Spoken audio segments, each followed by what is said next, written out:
ওকে, ঠিক আছে। আমরা গতদিন করেছিলাম ম্যাথ 4, 5, 6, 7। সেই ম্যাথগুলোতে আশা করি তোমাদের কারো সমস্যা নেই।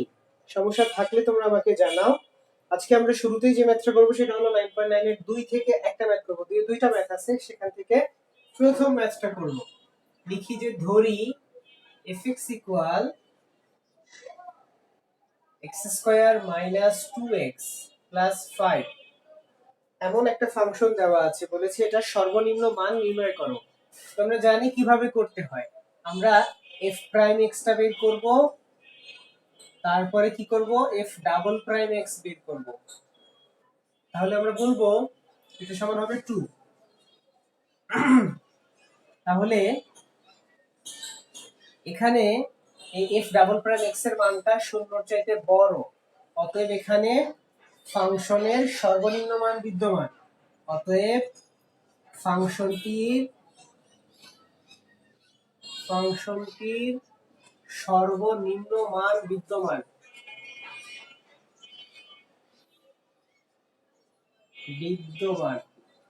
আচ্ছা, এখন অতএব চরম মানের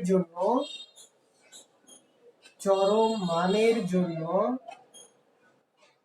f প্রাইম x ইকুয়াল 0 হয়, বা 2x মাইনাস 2 ইকুয়াল 0, বা x মাইনাস 1 ইকুয়াল 0, অতএব x ইকুয়াল হবে 1।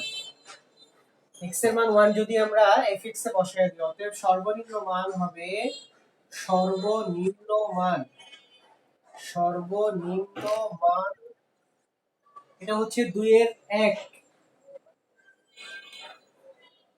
সর্বনিম্ন মান হচ্ছে 1 স্কয়ার মাইনাস 2 ইনটু 1 প্লাস 5। 6 থেকে 2 গেলে থাকে 4।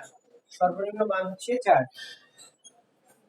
হ্যাঁ, এটা হচ্ছে 2 এর মানে 9.9 এর 2 এর 1। দেখো এখানে fx দেওয়া ছিল, f প্রাইম x বের করছি, f ডাবল প্রাইম x বের করছি। পারলে তো ভালো, বাট এটা আমি করাইনি আগে। আমি বলেছিলাম পরে করাবো, সেই জন্য এটা আজকে একটু দেখায় দিলাম। ফাংশনটির সর্বনিম্ন মান বিদ্যমান কেন? আমরা দেখতে পাচ্ছি f ডাবল প্রাইম x এর মান হচ্ছে 2। এখানে x এর জায়গায় তুমি যাই বসাও, 1 2 3 4 5 6 7 8 9 যাই বসাও না কেন, f ডাবল প্রাইম x এর মান 2। কেন? এখানে কোনো x নাই, চলক নাই যে এখানে তুমি x এর মান বসাবা। এজন্য আমরা এখানেই দেখাই দিছি যে এই মানটা যেহেতু শূন্যর চেয়ে বড়, তাই এখানে সর্বনিম্ন মান বিদ্যমান। আর আমরা জানি যে চরম মানের জন্য f প্রাইম x এর মান হচ্ছে 0, তাহলে এখান থেকে x এর মান 1 বের হয়। তার মানে x এর মান যদি 1 হয়, তাহলে ফাংশনের মান হবে সর্বনিম্ন মান। আর সর্বনিম্ন মানটা কত? আমরা এই যে ফাংশন ছিল, মূল যে ফাংশনটা, সেখানে x এর জায়গায় 1 বসিয়ে দিয়েছি। তাহলে দেখা যায় যে এটার মান হয় 4। অতএব এই ফাংশনের সর্বনিম্ন মান হচ্ছে 4, সর্বোচ্চ মান নাই। এই ফাংশনের কোনো সর্বোচ্চ মান নাই। কেন? কারণ এই যে এখানে দেখো f ডাবল প্রাইম x এর মান শুধুই পজিটিভ। তো এটা যদি পজিটিভ হয় সর্বনিম্ন মান বিদ্যমান, এটা নেগেটিভ হলে সর্বোচ্চ মান থাকতো, বাট এটার কখনোই নেগেটিভ মান নাই, তাই এটা সর্বোচ্চ মান নাই, শুধু সর্বনিম্ন মানই বিদ্যমান। একইভাবে 2 নম্বরে যে ম্যাথটা আছে, সেটা শুধু সর্বোচ্চ মানই থাকবে, সর্বনিম্ন মান থাকবে না। তোমরা কি বুঝতে পেরেছো?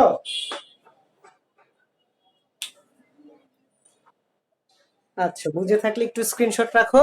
এখন আমরা 1 থেকে একটা ম্যাথ করব। এক থেকে ম্যাথ আমি একদম শুরুতে করেছিলাম, কিন্তু আমার মনে হয় তোমরা ভালো বুঝতে পারো নাই, তাই সেই ম্যাথটা আমি আবার একটু আলোচনা করব, যেন তোমরা বুঝতে পারো। তোমাদের স্ক্রিনশট রাখা হলে আমাকে একটু জানাও।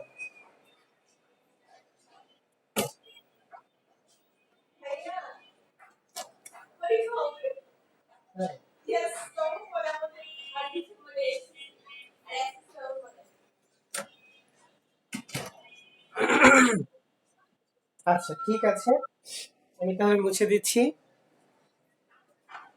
এই তোমরা কি শুনেছো এই বছর নাকি এইচএসসি পরীক্ষা হবে, এসএসসি পরীক্ষাও হবে?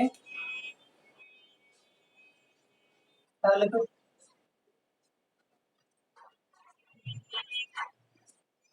হ্যাঁ, এসএসসি এইচএসসি হবে, তাহলে তো তোমাদেরও হবে পরীক্ষা সামনের বছর।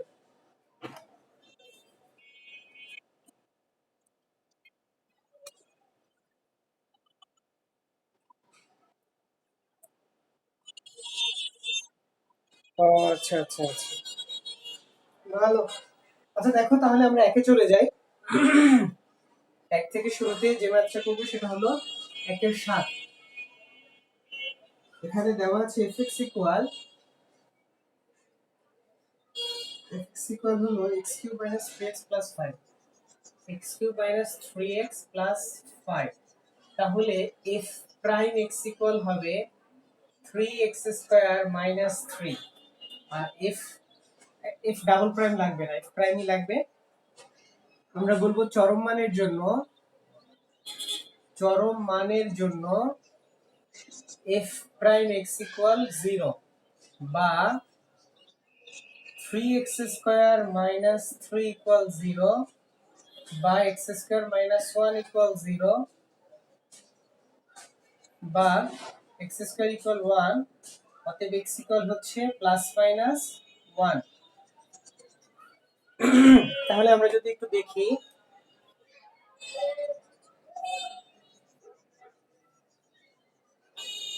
মনে করি এটা এখানে হচ্ছে x এর মান -1 আর এখানে হচ্ছে x এর মান +1।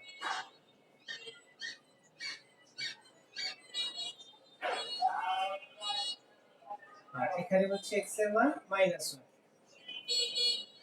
তো এখন আমরা বলবো এটা হচ্ছে x অক্ষ, এটা হচ্ছে y অক্ষ। তাহলে আমরা বলবো যে এখানে x এর এই দুইটা মান, x ইকুয়াল -1, 1, মান দুটি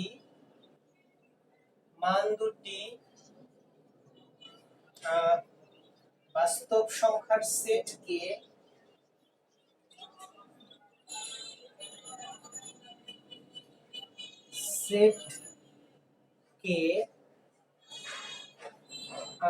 x লেস দেন -1, x -1 থেকে বড় আর 1 থেকে ছোট, ও হচ্ছে x গ্রেটার দেন 1, এই তিনটি ব্যবধিতে বিভক্ত করে। এই তিনটি ব্যবধিতে বিভক্ত করে। দেখো, আমরা দেখতে পাইলাম যে f প্রাইম x এর মান হলো 0। f প্রাইম x এর মান 0 আমরা ধরেছি, কারণ আমরা জানি চরম মানের বেলায় f প্রাইম x এর মান 0 হয়। তাহলে কোথায় হয়? x এর মান যখন +1 -1 তখন। তার মানে x এর মান যখন -1 তখনও একটা চরম মান আছে, আর x এর মান যখন +1 তখনও একটা চরম মান আছে। তো আমরা জানি ফাংশনের চরম মান যেখানে, সেখানে ফাংশনের মান সর্বোচ্চ বা সর্বনিম্ন হয়। তো সর্বোচ্চ বা সর্বনিম্ন যেখানে হয়, তার আগে ফাংশনের ডিরেকশনটা চেঞ্জ হয়। অর্থাৎ সর্বোচ্চ মানের আগে ফাংশনটা বৃদ্ধি পায়, সর্বোচ্চ মানের পরে ফাংশনটা হ্রাস পায়। আর সর্বনিম্ন মানের আগে ফাংশনটা হ্রাস পায়, সর্বনিম্ন মানের পরে ফাংশনটা বৃদ্ধি পায়। এটা আমরা জানি, বা চিত্র থেকেও এটা বোঝা যায়। তোমরা কি এতটুকু বুঝতে পারছো? তাহলে আমরা বলবো, যেহেতু আহ, যেহেতু সর্বোচ্চ চরম মান হলো দুইটা বিন্দুতে, -1 আর 1 বিন্দুতে, তার মানে ফাংশনটা এই তিনটা ব্যবধিতে তিন রকম। -1 এর আগে ফাংশনটা একরকম, -1 এর আগে ফাংশনটা একরকম, -1 থেকে +1 এর মাঝখানে ফাংশনটা একরকম, আর +1 এর পরের অংশে ফাংশনটা আরেক রকম। জাস্ট এই তিনটা অংশে ফাংশনটা তিন রকম। আমরা কেমনে বুঝলাম তিনটা অংশে? এই যে চরম মান দুইটা চরম মানে ফাংশনের সর্বোচ্চ সর্বনিম্ন মান বিদ্যমান, ওখানে ফাংশনের ডিরেকশন চেঞ্জ হয়। তার মানে তার আগে একরকম, মাঝে একরকম, পরে একরকম।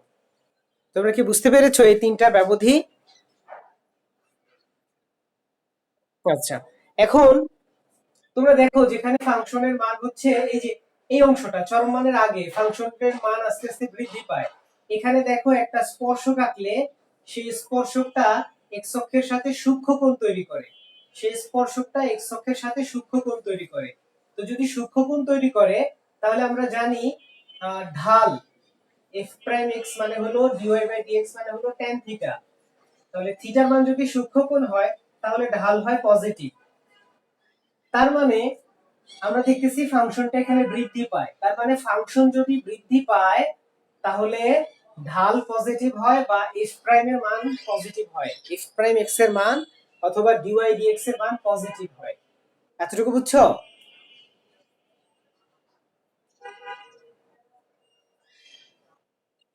আবার দেখো, এই যে এখানে ফাংশনটা হ্রাস পায়, এখানে একটা স্পর্শক আঁকলে এটা এক্স অক্ষের সাথে একটা স্থূলকোণ তৈরি করবে, ফলে এখানে থিটা স্থূলকোণ হইলে এখানে থিটার জায়গায় স্থূলকোণ বসাইলে 90 ডিগ্রির চেয়ে বড় কোণ বসাইলে এটা হয়ে যাবে নেগেটিভ। তার মানে কি এফ প্রাইম এক্স এর মান নেগেটিভ হয়। কখন নেগেটিভ হয়? যখন ফাংশনের মানটা হ্রাস পায়। ফাংশনের মান হ্রাস পাইলে এফ প্রাইম এক্স নেগেটিভ হয়, ফাংশনের মান বৃদ্ধি পাইলে এফ প্রাইম এক্স পজিটিভ হয়। এই কথাটা আমি জাস্ট তোমাদের বোঝার জন্য বলছি, নতুবা আমি বলতে পারতাম যে এটা মুখস্থ করে রাখো যে ঢাল যদি মানে ফাংশন যদি বৃদ্ধি পায় এফ প্রাইম এক্স পজিটিভ হয়, ফাংশন যদি হ্রাস পায় এফ প্রাইম এক্স নেগেটিভ হয়। আমি জাস্ট একটু বুঝিয়ে বলার চেষ্টা করলাম যে কেন এমনটা হয়। আশা করি তোমরা বুঝতে পেরেছো কি? আচ্ছা, তো তোমাদের এরকম স্পর্শক আঁকতে হবে না, আমি বুঝার জন্য আঁকছি, বা চিত্রই আঁকতে হবে না, জাস্ট আমি বুঝার জন্য আঁকছি। আচ্ছা, তাহলে এখন আমরা বলি, আমরা চেক করে দেখি এই ব্যবধিতে এক্স এর মান মানে হচ্ছে ঢালের মান কত। এক্স লেস দেন, বলো।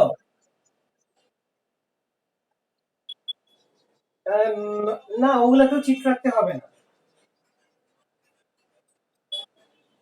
তাহলে দেখি যে এক্স এর মান যদি -1 এর চেয়ে ছোট হয়, এই ব্যবধিতে ঢালের মান কত, এই যে এফ প্রাইম এক্স এর মান কত। এফ প্রাইম এক্স মানেই হলো ঢাল। এই ব্যবধিতে মানে এক্স এর মান যদি -1 এর চেয়ে ছোট হয়, তো -1 এর চেয়ে ছোট কি কি হতে পারে? -2, -3, -4, -5 অনেক কিছুই হতে পারে। আমরা -2 বসাই, কোথায় বসাবো? এইখানে বসাবো। এখানে এক্স এর জায়গায় -2 বসালে এটা হয়ে যাবে 4, 3 4 12, 12 থেকে 3 গেলে 9 থাকে, অর্থাৎ এফ প্রাইম এক্স এর মানটা 0 এর চাইতে বড় হবে। এফ প্রাইম এক্স এর মানটা 0 এর চাইতে বড়। তো আমরা জানি এফ প্রাইম এক্স এর মান যদি 0 এর চেয়ে বড় হয় তাহলে ফাংশনটা বৃদ্ধি পায়। অতএব এই ব্যবধিতে ফাংশনটি বৃদ্ধি পায়। ফাংশনটি বৃদ্ধি পায়। তোমরা কি এটা বুঝতে পেরেছো? আমাকে একটু জানাও তো। তিনজনই বলো বুঝতে পারছো কিনা। এই লামিয়া বলো। আচ্ছা, ঠিক আছে। একইভাবে আমরা এই ব্যবধিতে যাচাই করব যে -1 থেকে x এর মান যদি 1 এর মাঝে থাকে, ব্যবধিতে f প্রাইম x এর মানটা কেমন হয়। তো দেখো -1 আর 1 এর মাঝে 0 একটা বিন্দু আছে, আরো অনেক বিন্দুই আছে, তুমি যে কোনো বিন্দু বসাইতে পারো, বাট সেগুলো ভগ্নাংশ। যে কোনো বিন্দু বসাতে পারো, আমি 0টাই বসাই। এখানে যদি 0 বসাই -3 পাওয়া যায়, তার মানে এখানে ঢালের মান হবে নেগেটিভ। তুমি অন্য যে কোনো মান বসালেও মাইনাস মান আসবে, হয়তো -3 আসবে না, বাট কোনো মাইনাস মান আসবে। তো আমার তো মান মানে ভ্যালুটা কত এটা জানার দরকার নেই, আমার জাস্ট চিহ্নটা দরকার। আমি দেখলাম যে চিহ্নটা নেগেটিভ, f প্রাইম x এর চিহ্নটা হচ্ছে নেগেটিভ। তো চিহ্ন যদি নেগেটিভ হয় তাহলে ঢাল ঋণাত্মক হলে ফাংশন হ্রাস পায়। অতএব এই ব্যবধিতে ফাংশনটি হ্রাস পায়। তোমরা কি এটা বুঝতে পেরেছো? তোমরা কি বুঝতে পেরেছো? তোমরা কি আমার কথা শুনতে পাচ্ছো? আচ্ছা, ঠিক আছে। দেখো আরেকটা ব্যবধি আছে, সেটা হলো x greater than 1 ব্যবধিতে f prime x এর মানটা কত হবে। x এর মান যদি 1 এর চেয়ে বড় হয়, 1 এর চেয়ে বড় 2 হতে পারে, 2 যদি হয় এটা হবে 4, 3 4 12, 12 থেকে 3 গেলে 9, মানে পজিটিভ। ঢাল পজিটিভ মানে হচ্ছে এই ব্যবধিতে ফাংশনটি বৃদ্ধি পায়। ব্যাস, এটা হলো উত্তর। তো বইয়ে এটাকে এভাবেও দেখাইতে পারে যে দেখো এখানে এই ব্যবধিটা হলো কি -1 থেকে ছোট, তাহলে আমরা এটাকে এভাবে লিখতে পারি -ইনফিনিটি থেকে -1 পর্যন্ত এই ব্যবধিতে ফাংশনটা কি হয়, বৃদ্ধি পায়। আবার বৃদ্ধি পায় 1 থেকে বড়, এবং 1 থেকে ইনফিনিটি পর্যন্ত এই ব্যবধিতেও ফাংশনটা বৃদ্ধি পায়। আমি ইউনিয়ন দিয়ে দিলাম। এভাবেও বলতে পারি এত ব্যবধি অথবা এত ব্যবধিতে ফাংশনটি বৃদ্ধি পায়। আবার যদি বলে হ্রাস পায় কোন ব্যবধিতে, বলবে এরকম -1 থেকে 1, -1 থেকে 1 এই ব্যবধিতে হ্রাস পায়। এখানে ফার্স্ট ব্র্যাকেটই ব্যবহার করতে হবে, কারণ এখানে শুধু লেস দেন চিহ্ন আছে, ইকুয়াল চিহ্ন নাই। যখন ইকুয়াল চিহ্ন থাকে তখন ফার্স্ট ব্র্যাকেট দিতে হয়। আমি কেন এটা বুঝাইতে গেলাম, বইয়ের উত্তরে এমন বইয়ের উত্তরে এরকম কিছুও থাকতে পারে, এটা দেখে ভয় পাওয়ার কিছু নাই। আর এগুলা হচ্ছে সেকেন্ড পেপারের প্রথম অধ্যায় বাস্তব সংখ্যায় আলোচনা করা আছে। বাস্তব সংখ্যা যদি সিলেবাসে থাকে আমি সেখানে গিয়ে এগুলো আলোচনা করব। আর হচ্ছে নতুবা আপাতত যদি এতটুকু না বুঝো সেটাও অসুবিধা নেই, জাস্ট স্ক্রিনশট তুলে রাখো, কোয়েশ্চেন থাকলে করতে পারো।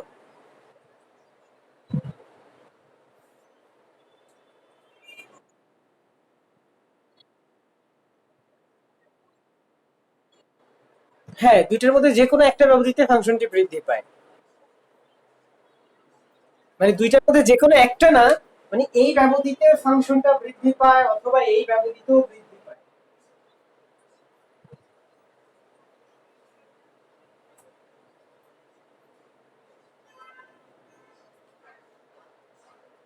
তোমাদের কি স্ক্রিনশট রাখা হয়েছে? তোমরা কি বুঝতে পেরেছো অঙ্কটা? আচ্ছা, যদি বুঝে থাকো আমরা আজকে 9.9 এর লাস্ট একটা ম্যাথ করব।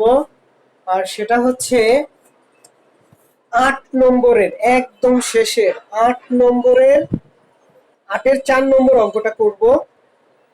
তো আমি বোর্ডটা মুছে 8-এর 4 করতেছি। তোমাদের যদি 8-এর 4 বাদে অন্য কোনো ম্যাথে প্রবলেম থাকে তোমরা আমাকে জানাতে পারো।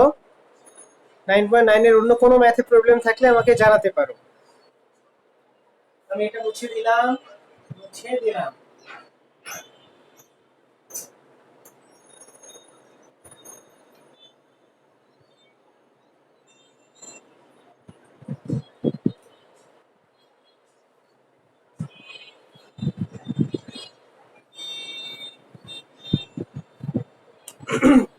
আগের 4-এ কি বলেছে দেখো। আমি চেষ্টা করতেছি বোর্ড এবং ভার্সিটিতে যে ম্যাথগুলো আছে সেগুলো আলোচনা করতে। তোমাদের কারো যদি এগুলোর বাইরে বাকি যে ম্যাথগুলো আছে ওগুলো করার ইচ্ছা থাকে ট্রাই করবা বাসায়। সমস্যা হলে আমাকে জানাবা যে স্যার আমার এটা প্রবলেম হয়েছে, তখন আমি সেটা সমাধান করার চেষ্টা করব। বাট আমার হাতে তো অত সময় নাই যে আমি সবগুলো ম্যাথ করব। তাতে দেখা যাবে যে অনেক সময় লাগবে একটা চ্যাপ্টার শেষ করতে, এই জন্য আমি সবগুলো করাচ্ছি না, জাস্ট বোর্ড ভার্সিটিতে যেগুলো আসছে সেগুলো করাচ্ছি। দেখো, আটের 4-এ বলেছে একটা নলাকার টিনের পাত্র। নলাকার, নল মানে পাইপ, তাহলে নলের আকারে মানে পাইপের আকারের একটা টিনের পাত্র। মনে করো এটা হলো একটা টিনের পাত্র। তো সেই টিনের পাত্রে কি হয়েছে, বলছে এই টিনের পাত্রের মধ্যে তরল ধারণ ক্ষমতা 1 লিটার। এখানে তরল ধারণ ক্ষমতা হচ্ছে 1000 সেমি কিউব। 1000 সেমি কিউব বা 1 লিটার। 1000 ঘন সেমি কিউব মানে ঘন সেন্টিমিটার বা সেমি কিউব মানেই হচ্ছে 1 লিটার। তারা বলেছে যে এই পাত্রটা, এটা টিনের একটা পাত্র, এই পাত্রের উচ্চতা এবং ব্যাসার্ধ কত হইলে পাত্রটা তৈরি করতে ন্যূনতম টিনের প্রয়োজন হবে। মানে মনে করো এই পাত্রের ব্যাসার্ধ মানে হচ্ছে এই এখান থেকে এতটুকু হলো আর, ব্যাসার্ধ আর, এবং পাত্রের উচ্চতা হলো এইচ। পাত্রের ব্যাসার্ধ আর ধরে নিব, উচ্চতা এইচ ধরে নিব। তাদের প্রশ্ন হইল এই পাত্রটার মধ্যে যেন 1 লিটার পানি ধরে। আর পাত্রটা তৈরি করতে হবে টিন দিয়ে। এখন এমন একটা হিসেব বের করে দেখান যেখানে পাত্রটা তৈরি করতে টিনের পরিমাণ লাগবে সবচাইতে কম, বাট ওইটার ভিতরে 1 লিটার পানি ধরবে। তোমরা কি প্রশ্নটা বুঝতে পারছো?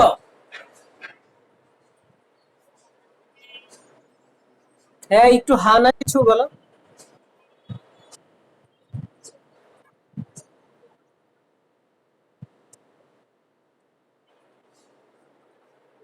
কত হলে ন্যূনতম টিনের প্রয়োজন হবে? ন্যূনতম টিনের প্রয়োজন হবে পাত্রটা তৈরি করতে। মনে করো এটা টিনের একটা কৌটা, ওই যে টিনের ক্যান আছে না, যে ক্যানের মধ্যে কোক থাকে, বিভিন্ন ড্রিঙ্কস থাকে, সেই রকম একটা ক্যান। বুঝতে পারছো? আচ্ছা, এবার চলো আমরা ম্যাথটা আলোচনা করি। আমরা শুরুতেই বলবো, ধরি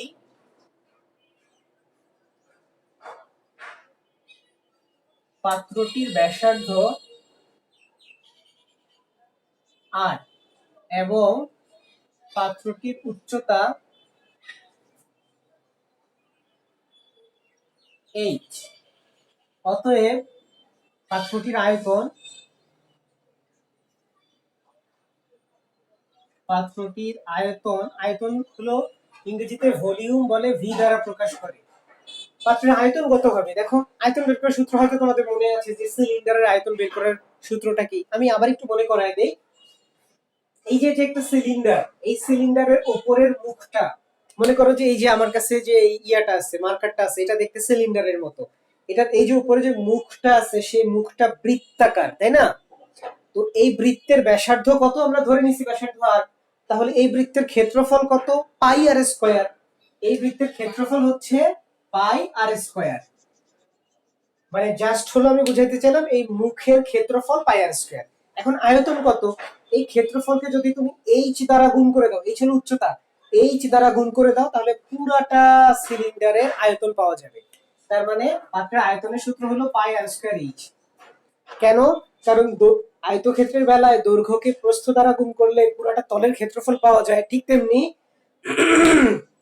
এখানে এই গোলাকার পৃষ্ঠের ক্ষেত্রফলকে সম্পূর্ণ উচ্চতা দিয়ে গুণ করলে পুরাটার আয়তন পাওয়া যাবে। তাহলে এই সিলিন্ডারের আয়তন বের করার সূত্র হলো পাই আর স্কয়ার ইনটু এইচ। বুঝতে পেরেছো কি? আচ্ছা, এবং পাত্রের সমগ্র পৃষ্ঠের ক্ষেত্রফল, সমগ্র পৃষ্ঠের ক্ষেত্রফল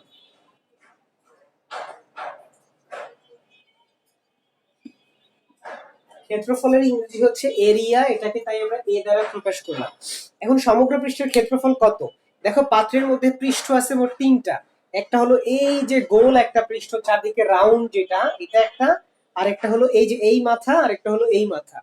তাহলে এই মাথাটা একটা বৃত্ত, আমি আগেই বলেছিলাম। আর বৃত্তের ক্ষেত্রফল পাই আর স্কয়ার। অতএব এই পৃষ্ঠের ক্ষেত্রফল, মানে এখানে যদি একটা টিন থাকে, তার ক্ষেত্রফল পাই আর স্কয়ার। একইভাবে এখানেও যদি কোনো টিন থাকে, তার ক্ষেত্রফল পাই আর স্কয়ার। অতএব এই দুইটার ক্ষেত্রফল মোট হবে 2 পাই আর স্কয়ার। তাহলে আমি লিখলাম 2 পাই আর স্কয়ার। এটা কি? এটা হলো জাস্ট এই দুইটা প্রান্তের ক্ষেত্রফল। এরপরে হইলো এই যে পাত্রের চারদিকে, এই যে পাত্রের এই যে এটা, এই যে রাউন্ডটা দেখতেছো, এটাকে বলা হয় পাত্রের বা বৃত্তের পরিধি বলা হয়। বৃত্তের পরিধি বের করার সূত্র হলো 2 পাই আর। তোমাদের নিশ্চয় মনে আছে, বৃত্তের পরিধি বের করার সূত্র হলো 2 পাই আর। তার মানে জাস্ট এখানে রাউন্ডটা বের করার সূত্র হলো 2 পাই আর। এটাকে যদি আমরা এইচ দিয়ে গুণ করে দেই, তাহলে জাস্ট চারদিকে যেই টিনটা লাগবে, কাভারটা লাগবে, তার ক্ষেত্রফল পেয়ে যাব। 2 পাই আর হচ্ছে জাস্ট বৃত্তের যে সুতাটা আছে, মানে চারদিকে যেই বক্র রেখাটা আছে, পুরাটা রেখার দৈর্ঘ্য হলো 2 পাই আর। সেটাকে জাস্ট এইচ দিয়ে গুণ করে দিলে পুরা কতটুকু মানে মোড়ক লাগবে, কাভার লাগবে বা টিন লাগবে, সেটার ক্ষেত্রফল আমরা পাবো। তাই এই 2 পাই আর কে এইচ দিয়ে গুণ করে দিলাম। তোমরা কি বুঝতে পেরেছো? আচ্ছা, তাহলে সমগ্র পৃষ্ঠের ক্ষেত্রফল সিলিন্ডারের বেলায় 2 পাই আর স্কয়ার, এই দুইটা পৃষ্ঠ প্লাস হচ্ছে 2 পাই আর ইনটু এইচ। যদি কারো মুখস্থ থাকে তো ভালো, যদি মুখস্থ না থাকে এভাবে মনে রাখার জন্য আমি বললাম। এখন তারা বলছে এই পাত্রের মধ্যে 1 লিটার পানি ধরবে বা তরল ধরবে। 1 লিটার তরল যদি ধরে, তাহলে পাত্রের আয়তন হলো পাই আর স্কয়ার এইচ। এটা সমান 1 লিটার হবে বা 1000 ঘন সেন্টিমিটার হবে। তাহলে আমরা বলবো প্রশ্ন মতে পাই আর স্কয়ার এইচ ইকুয়াল হচ্ছে 1000 ঘন সেন্টিমিটার। অতএব এইচ ইকুয়াল কি হবে? 1000 divided by pi r square. এটাকে একদম সমীকরণ ধরে রাখলাম। তোমরা কি বুঝতে পেরেছো আমি কেন এটা সমান 1000 ধরলাম? কারণ তারা বলছে 1000 ঘন সেন্টিমিটার পানি ধরে বা তরল ধরে। তাহলে এই আয়তন যতটুকু, তরল ঠিক ততটুকু। এই জন্য দুইটাকে ইকুয়াল ধরেছি। এখান থেকে এইচ ইকুয়াল আমরা এটা বের করেছি। তোমরা কি বুঝতে পারছো? হ্যালো। হ্যাঁ, তোমার প্রশ্ন হইতে পারে যে স্যার এইচ ইকুয়াল বের করতে গেলেন, আর ইকুয়াল কেন বের করলেন না? আচ্ছা, এইচ আর যে কোনো একটা তুমি বের করতে পারো, তাতে কোনো অসুবিধা নাই। বাট এইচ অথবা আর যে কোনো একটা বের করতেই হবে। কেন বের করতে হবে? কারণ এখানে দেখো, অজানা রাশি হলো দুইটা। 2 পাই তো ধ্রুবক, আর একটা অজানা রাশি এইচ, একটা অজানা রাশি। দুইটা অজানা রাশি বা চলক হলে ডিফারেন্সিয়েট করতে প্রবলেম হবে। একটাকে আলটিমেটলি ধ্রুবকই ধরে নিতে হবে, তাহলে আমাদের হিসেব ভুল হবে। এই জন্য অজানা রাশি দুইটা থেকে যে কোনো একটাতে যাইতে হবে, অজানা রাশি থাকবে একটা, তাহলে ডিফারেন্সিয়েট করা আমাদের জন্য সহজ হবে। কারণ এই পাশে তো অজানা রাশি আরেকটা আছে এ, তাহলে এই পাশে অজানা রাশি আরেকটা থাকবে, বাট এখানে দুইটা আছে, তাই আমরা এইচ কেও আর এর মাধ্যমে প্রকাশ করে নিলাম। এখন আমরা বলবো অতএব এ ইকুয়াল 2 পাই আর স্কয়ার প্লাস হচ্ছে 2 পাই আর, এইচ এর জায়গায় বসায় দেই 1000 divided by pi r square, তাহলে এটা হবে 2 পাই আর স্কয়ার, কাটাকাটি গেলে পাই পাই কাটা যাবে, আর আর কাটা যাবে, উপরে হবে 2000 আর নিচে হবে শুধু আর। এটা হলো এ ইকুয়াল, দেখো তো এতটুকু বোঝা যায় কিনা।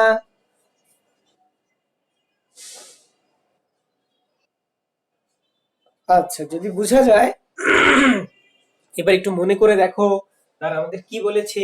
তারা বলেছে এমন হিসাব বের করে দেখান যেন তিনের পরিমাণ সর্বনিম্ন হয়। হ্যাঁ হ্যাঁ, বুশরা কিছু বলতেছ?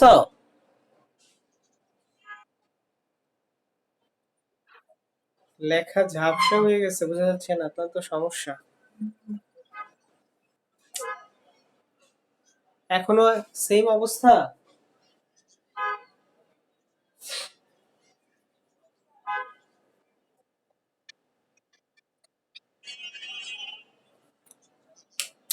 কি যে করি বুঝতেছি না।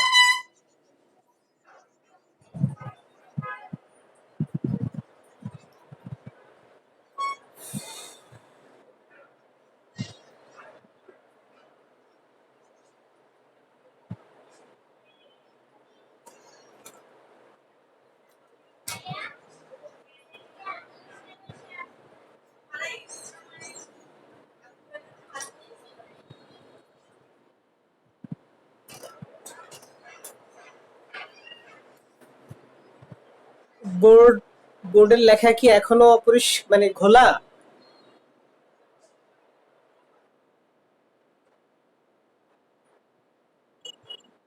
আচ্ছা, তাহলে আমি লিংকটা কেটে আবার শুরু করি, তোমরা একটু জয়েন করো, হ্যাঁ?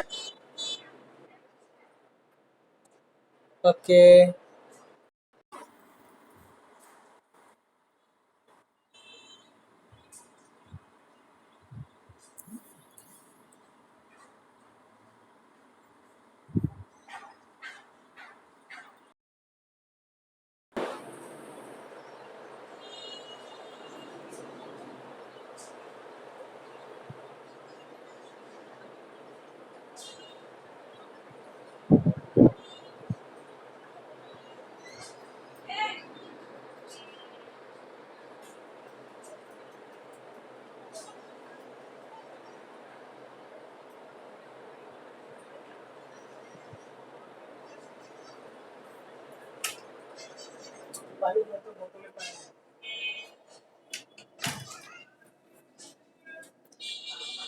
কি আমি না এখন বুঝা যায় বোর্ডের লেখা?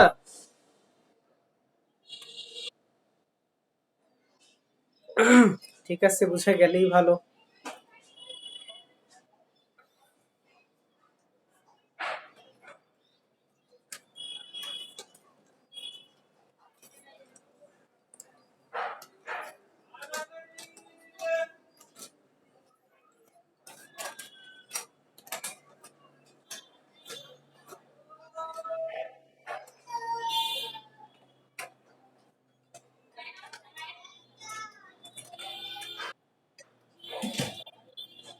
হ্যাঁ বলো, বলো।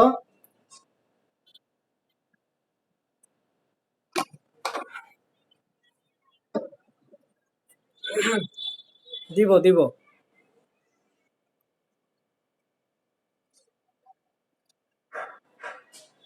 আহ, আচ্ছা, আমি কি বলছো তুমি, আমি বুঝি নাই।